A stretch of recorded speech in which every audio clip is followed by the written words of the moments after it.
The wind whistled through the trees, scattering leaves across the park.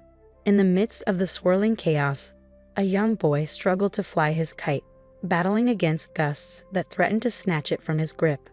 "Enjoy your envious gaze," she taunted me over the phone, though she laughed as if it were all a big joke. "But I'm not that cruel, so I'll spare you. Why don't you hide in the bathroom? It might be less awkward for you." Her laughter echoed in my ear as she mocked me, and I could hardly stand it. This woman was the one person I despised the most in the world. No, in the entire universe. 13 years ago, she had stolen my husband away from me.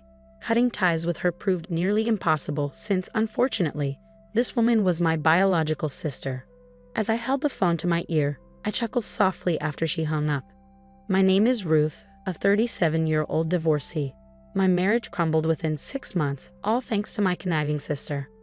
My identical twin, Rachel, and I look so much alike that even longtime friends sometimes confuse us. However, our personalities are complete opposites. I'm more reserved and introspective, while Rachel is assertive and often takes the lead. In academics, I excelled. Rachel shone in sports. She tends to blurt out whatever she thinks, saying things like, 'How can you wear such unstylish clothes?' People might think I'm not stylish either, since we're twins. That would be awful." Our strained relationship extends beyond home. Back in our school days, Rachel would bring trouble my way. I often faced harassment from other girls on my walk home. "Stop hitting on my boyfriend," they would yell, even though I didn't know them. "Not again, Rachel," I'd mutter. Whenever Rachel found someone she was interested in, she would steal him away, even if he already had a girlfriend. While the men were to blame too, Rachel's behavior was far worse. I, often mistaken for her, became an unwitting victim. Once Rachel got the guy, she'd lose interest, sometimes breaking up with him in a week. It was unreal. "Rachel, you need to stop this nonsense. Have you ever thought about how the other girls feel? And how I'm suffering too?" I asked her once. Her response was dismissive. "Jealous women are scary. Your boyfriend John is so dull. I doubt he'll cheat on you. Don't worry, he's not my type. He's not even attractive." The man she spoke of was my despicable ex-husband, John, who had left me without a second thought 13 years ago. We had grown close attending the same tutoring center. He was quiet, putting me at ease. His mother was a renowned fortune teller who ran a well-known fortune-telling house. We graduated from the same university and married 2 years later. I thought we'd spend our lives together, but 6 months into our marriage, John handed me divorce papers and said, "Please divorce me. I can't take it anymore. And I'm sure you know why." Sitting beside him was my sister Rachel, with a smug look on her face. Stunned, I stammered, "Huh. I'm sorry." "I don't understand," I said. "Did I do something wrong?" "I don't remember anything." John slammed his fist on the desk, making me jump. "Really? You have the audacity to say that?" he shouted. "You've been cheating on me. Can you deny it after seeing this?" He pointed at the pictures spread across the desk. They showed a man and a woman entering a hotel together. My heart raced as I stared at them, but my confusion only deepened. It looked like my sister Rachel was the woman in the photos, not me. No, I protested. "That's Rachel, not me." Just then, Rachel burst into tears, sobbing dramatically. "Stop this. I can't keep lying to John anymore." John turned to Rachel with a soft expression. "It's okay, Rachel. Thank you for telling me." I was shocked as John spun a fabricated story. He claimed I had been cheating and disguising myself as Rachel to avoid getting caught. According to him, I spent my spare time at a hotel with another man and borrowed my sister's clothes to cover my tracks. He completely bought into Rachel's lies. "Rachel told me about your terrible track record with men," John accused. "Even when we were dating, she said you were fooling around with other guys." I tried to stay calm as I responded to my angry ex-husband. "John, are you serious? We've been together for years, and you believe a story from Rachel, whom you've known for only 6 months. Are you thinking straight?" John just glared at me in silence, seething with anger. To my dismay, Rachel took the opportunity to cozy up to John. "Despite your identical faces, your personalities couldn't be more different," John said. "Rachel always listens to my problems with patience and kindness. Maybe I married the wrong sister." Rachel's fake tears kept flowing, but I could see the sly grin on her face. She'd always had a way with men, even back when we were students, But as she got older, she shifted her focus. Now, she prioritized status and wealth over looks, and John, my ex-husband who worked at a major corporation and came from a well-off family, was a perfect target for her. She must have set her sights on him the moment I introduced him at our wedding. John had fallen for Rachel's charade completely, and I never imagined he could be so naive after all our years together. My feelings for him faded quickly. "You two are despicable," I told them. "Do whatever you want, but don't ever show your faces around me again." I held back my tears and filled out the divorce papers on the spot, throwing them at the two of them. Knowing my conniving sister, they probably hadn't yet started a physical relationship, so pursuing compensation seemed futile. Still, if it meant having them out of my life for good, I didn't care about the money anymore. Returning to my parents' house, I found them furious at my sister's actions, and they disowned her. When she heard about it, she was indifferent. "Oh really? I don't care," she said. "But if you're having money troubles, you'll be the ones begging me for help." "Okay, bye then." She treated even her own parents dismissively. I found out from a friend that my ex-husband and my sister married just 3 months later. I was too stunned to cry. I felt nothing. For the next 13 years, I never saw my sister or her husband. But one day, I got a call from an unknown number. I always answered for work, so I picked up, only to hear, "Hello, Ruth." I recognized the voice immediately. "I can't believe you have the nerve to call me Rachel," I said. Rachel chuckled. "Still holding a grudge? You're so gloomy, Ruth. Anyway, I have a favor to ask." With no remorse, she continued, "I'm pregnant. Of course, John's the father." "Ha? I thought you might want to tell our parents about their first grandchild since they won't listen to me." She had the audacity to order me around like that. "What are you so cheerful about when you've been disowned?" I shot back, but she just laughed it off. "How long do you think it's been?" 13 years. "I think you're the only one still holding a grudge," Rachel said with a smirk. "You're probably still living with our parents, right? I'll be the one giving them a grandchild instead of you." She had a talent for getting under my skin. "I'd love to see your envious face, but I'll spare you because it's too pitiful. Why don't you go hide in the bathroom when I come over?" she added with a loud laugh. I stayed silent as she spoke, and she hung up abruptly after saying she'd visit on the weekend. I kept the phone to my ear for a moment and chuckled at the absurdity of it all. That weekend, as I relaxed in the backyard, my phone rang. The caller ID was blocked, and I knew it was probably my sister. "Hey, unblock me already," I snapped. "Why would I unblock someone I don't want to hear from?" I shot back. "That's the point of blocking calls. Maybe you don't understand because you're too dense." I laughed sarcastically as something crashed on her end. "I've come all this way, and no one's home." "I told you I'd come today, didn't I?" Rachel shouted, clearly irate. "Huh? You were serious. I thought you were joking," I replied. "Besides, you hung up before I could tell you I don't live there anymore." Judging by her shaky, enraged voice, it seemed she was standing in front of our old family home, unaware that none of us lived there anymore. The commotion she was causing would likely disturb the neighbors, so I gave her my current address and hung up. About an hour later, the doorbell rang. I opened the door to find a sullen-faced Rachel and my ex-husband John. "You've got some nerve," she snapped. "And what is this place? Why on earth are you living in such a nice apartment?" Her eyes were bloodshot with anger as she glared at me. I understood her shock. My apartment was relatively new, located in a great neighborhood, and not cheap. It wasn't a luxury high-rise, but it was a decent property, and her irritation was evident. Ignoring the fuming Rachel, I turned my attention to John and asked, "Is there something I can help you with?" I told them, "The neighbors won't appreciate all this noise. Why don't you come inside?" As I led them into the living room, Rachel seemed surprised by the room's spaciousness. Her frustration was obvious, and I couldn't help but smirk at her reaction. My mother, who I lived with, was sitting on the couch silently observing Rachel. "Well, you said you had something to discuss," I said, feigning politeness. "I don't mind at all, but if I'm in the way, should I hide in the bathroom or something?" I added with a sarcastic edge. Rachel snapped back, "Never mind, I'm good." She moved closer to our mother and greeted her nervously. "Hi, Ma. Long time no see. I'm pregnant, so we were hoping to talk about whether John and I can stay here for a while." At my sister's audacious request, I nearly burst out laughing. "Wait, you want me to live with you too?" "No way. Have you forgotten what you did to me in the past?" "Absolutely not." Rachel interrupted. Ruth, just shut up. This house is still under Dad's name, right? You can't get remarried and you're still leeching off our parents. How pathetic for a single woman like you. Then she added with a smug grin, great job taking care of our folks. From now on, John and I will live here and take care of them. So can you leave? Oh, where's Dad? Is he at work?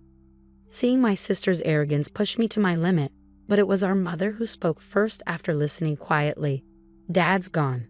He passed away. Mom spoke those words softly, and the room fell silent. My parents had always taken my side during my divorce, even though it was Rachel's fault. My father, in particular, used to apologize to me, blaming himself for not raising Rachel better. I'm sorry, Ruth, he would say. It might be my fault. His regret deepened over time, and he struggled to keep working. Both of my parents were in their early 50s back then, and we were getting by on my income and Mom's part-time job. Later, Dad was diagnosed with cancer and passed away 10 years ago. Before he died, he said, "Don't tell Rachel anything. If she comes to my funeral, I don't think I'll make it to heaven." I said, echoing my father's words. Mom and I had not contacted my sister Rachel since then. We moved into this house 5 years ago after Mom injured her leg from overworking. Renovating the old house would have been too costly, and since it was built on a hill, it would have been difficult for Mom to navigate. Living in this more accessible home has helped her legs heal significantly. I tried to speak calmly, but the thought of Dad's passing brought me close to tears. I could see that Mom felt the same, her eyes glistening with unshed tears. But Rachel's response was predictably dismissive. Too little, too late. Besides, Dad's illness wasn't my fault. You're living in this nice place now thanks to Dad's inheritance, right? Where's my share? Don't I have a right to inherit? Rachel spoke her nonsense without hesitation. Mom immediately shot back. Inheritance? There's no such thing. You only came to us when you got in trouble for your reckless behavior. How many times did we pay alimony because you had an affair with a married man? Live with you? Never. Don't be ridiculous. It was the first time both Rachel and I had seen Mom so infuriated. Sensing the tension, Rachel fell silent, and then John, who had been sitting quietly, finally spoke. Rachel, you've been deceiving me, haven't you? Since I married you, my life's been a mess. You're a reckless spender, and you never do any housework. I've met some guys who graduated from the same high school as you, and they all told me I was blind to marry you. I nearly burst out laughing at my ex-husband's words. It was impressive that he had endured 13 years with Rachel. Yet when he approached me and said, "Ruth, I've been regretting our divorce. Do you want to start over and let bygones be bygones?" I felt a chill run down my spine. No way. He had no right to suggest that. Just as I was about to dodge his attempt to touch me, the door to the next room swung open. "Could you not touch her with your dirty hands, please?" A man suddenly appeared, taking both Rachel and John by surprise. Ignoring my sister, I focused on the newcomer. As the man spoke, Rachel and John exchanged puzzled glances. "Who is he?" they murmured. "I told you to stay out of this," I said to the man, trying to shield him from the conflict. "I couldn't stand by when he tried to touch you, Ruth," he said firmly. "Besides, having a third party might help the discussion. Don't you agree?" Fine, I relented. "This is my husband, Alex, and this is our son, Tommy." I called out to our 8-year-old son, Tommy, who had been peeking from behind the door. He must have overheard the commotion because he was glaring at Rachel and John. Rachel was stunned.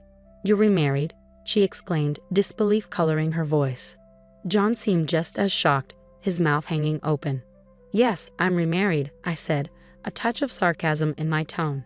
"It's been 13 years, plenty of time for me to move on and build a new life.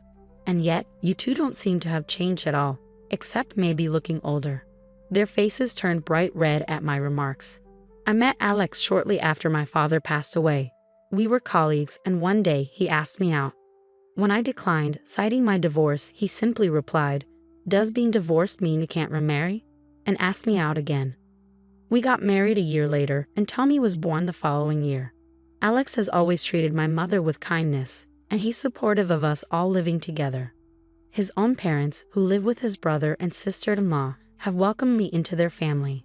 It was Alex who suggested moving to our current home, knowing my mother's mobility was an issue at our previous house. His thoughtfulness has made our lives much easier. I turned to the two stunned individuals. My mother and I are living our lives here. Can you not disrupt our peace? And Rachel, you mentioned you were pregnant. How far along are you?" Their flustered responses made me suspect Rachel was lying about her pregnancy. I remembered my brief 6-month marriage to John and how I never got pregnant, which was a source of irritation for my former mother-in-law. If Rachel wasn't actually pregnant, it would explain her connection with that ill-tempered woman. Unnerved by the harsh looks from my family, Rachel and John quickly left our house. Once they were gone, Alex shook his head. "I mean, I've heard stories, but is she really your sister? She looks like you, but her character is completely different." "Yes, she's my sister," I said with a bitter smile. "But it seems things are settled for now." Later that evening, the doorbell rang incessantly. I looked at the monitor and sighed, knowing who it must be. When I opened the door, I found Rachel and John with pale faces on their knees. "We need help. Can you lend us some money?" they pleaded. Alex looked puzzled, but my mother and I shared a knowing glance.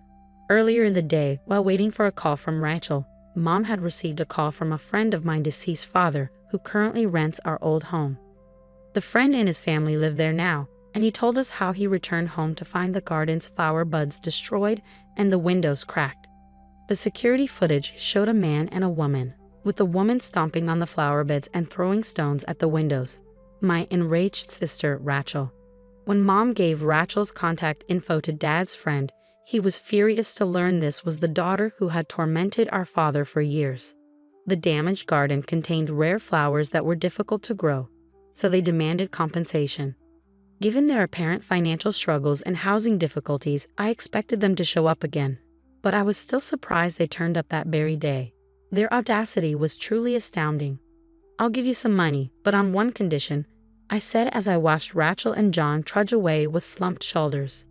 Seeing them leave, I couldn't help but laugh and think, "Serves you right." In their hands was the written agreement I had them sign, promising they would never approach me again in exchange for my financial help. Despite the vow, Rachel is still my sister by blood, so it's hard to fully sever ties. I know there may come a time when she will try to use legal means to approach me again. When that happens, I'm ready to fight back using the audio recordings I secretly made 13 years ago, which I now have as evidence. I have no intention of forgiving my sister and her husband anytime soon. A friend later told me that my ex-husband John had resigned from the large corporation shortly after our divorce and began working at my former mother-in-law's fortune-telling establishment. Given their family connection, he was paid a high salary, allowing him and Rachel to live in luxury. However, a few months ago, my former mother-in-law passed away unexpectedly, leaving John without his mentor. With no talent for fortune-telling, he tried to take over her business, but the establishment quickly failed. In their desperation, the couple claimed that a bracelet was a cherished creation of the late mother-in-law and targeted her loyal customers. A whistleblower exposed their deception, and the victims banded together. The couple found themselves overwhelmed by the backlash, and with no place to live or work, they came to me for help. Their audacity was beyond irritating. Given that the police are now investigating them, it's only a matter of time before they face the consequences of their actions. Meanwhile, we moved to a new home due to my husband Alex's job transfer. "Can I really come with you?" Mom asked hesitantly. Alex chuckled. "Of course you can. You're an important part of our family, Mother. Even if you resist, I'll carry you over my shoulder and take you with us." Mom, hearing Alex's light-hearted joke, wiped away tears of gratitude. "Grandma, you're crying again." "Here, have a tissue," Tommy said, offering her a tissue. As I watched my family together, I was filled with gratitude for the happiness I had found.